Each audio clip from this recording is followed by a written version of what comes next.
चलिए, स्वागत है आप सभी का आपके अपने प्यारे इंग्लिश विद अभी चैनल पर। आज हम डिस्कस करने वाले हैं इंग्लिश का बहुत ही बेसिक चैप्टर जिसको हम बोलते हैं पार्ट्स ऑफ स्पीच।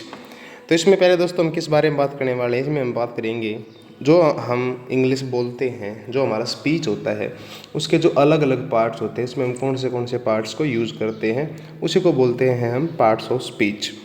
चलिए, इसके बाद अगर हम देखें कि भाई इसके अंदर क्या क्या आएगा, तो वो देखिए पार्ट्स ऑफ स्पीच टोटल बेटा आपके कितने रहने वाले, पार्ट्स ऑफ स्पीच आपके टोटल रहेंगे 8।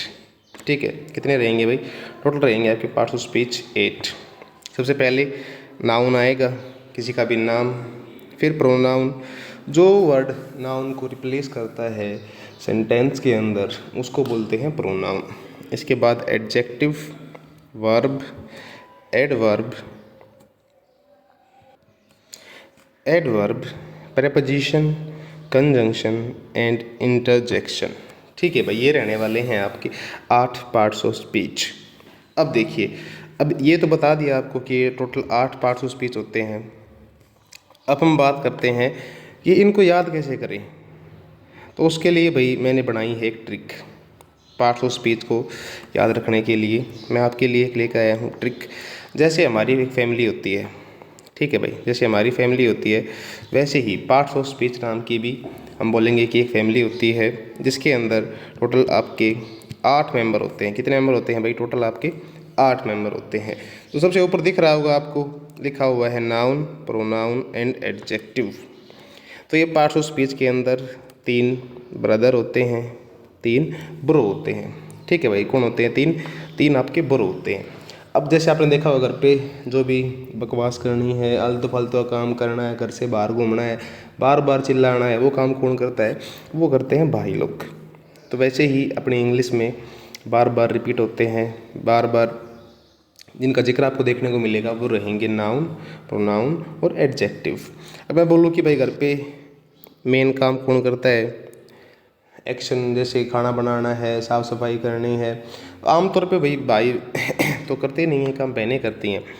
तो वैसे इंग्लिश में कोई भी एक्शन होगा उसको डिनोट करने के लिए प्यारे बच्चों हम यूज करने वाले हैं वर्ब और एडवर्ब का। ठीक है, तो ये हो जाएंगी अपनी सिस्टर। ठीक है, आगे अगर बात करते हैं तो आगे आप देखोगे तो आपको दिखेगा प्रेपोजिशन और कंजंक्शन। ठीक है, प्रेपोजिशन और कंजंक्शन। अब मान लीजिए आपके घर वाले कहीं पे बाहर चले गए, तो आपको देखभाल कौन करता है, आपको कहाँ बैठना है, कहाँ उठना है, कहाँ रहना है, कहाँ सोना है, कहाँ जाना है, ये सब की देखभाल करते हैं आपके अंकल। तो वैसे इंग्लिश में नाउन है, कोई भी सेंटेंस में प्रोनाउन है, उसकी पोजीशन क्या होगी, उसको किसके साथ रहना है, किसके साथ बैठना है, किसके साथ उठना है, उसका ध्यान रखते हैं हमारे प्रेपोजिशन और कंजंक्शन। तो ये हो जाएंगे बेटा आपके अंकल। कौन हो जाएंगे बेटा, ये हो जाएंगे आपके अंकल। इसके बाद अगर मैं बात करूँ, हमारा बच गया इंटरजेक्शन। जैसे आपके घर पे दादाजी हैं बेटा, उन्होंने पहले बहुत काम किया है, अब कोई काम नहीं कर, अब तो मतलब रेस्ट करते हैं और सबका ध्यान रखते हैं, सब उनसे डरते हैं। वैसे होता है आपका इंटरजेक्शन। ठीक है, ज़्यादा कुछ काम नहीं है इनका इंग्लिश के अंदर, लेकिन फिर भी हमें इनको पढ़ना पड़ता है। इसको बोल देंगे grandfather of parts of speech family. ठीक है, तो हमारी ट्रिक क्या हो जाएगी भाई, हमारी ट्रिक हो जाएगी कि हमारी पार्ट्स ऑफ स्पीच नाम की फैमिली है जिसके अंदर टोटल 8 मेंबर हैं। ठीक है, उन 8 मेंबर में से 3 हमारे ब्रदर हैं, 2 हमारी सिस्टर हैं, 2 हमारे अंकल हैं और 1 हमारे ग्रैंडफादर हैं। ठीक है, आई होप आपको समझ में आया होगा और आप इस ट्रिक से पार्ट्स ऑफ स्पीच को याद भी कर लेंगे। चलिए मिलते हैं नेक्स्ट वीडियो में, तब तक के लिए tata bye bye, take care.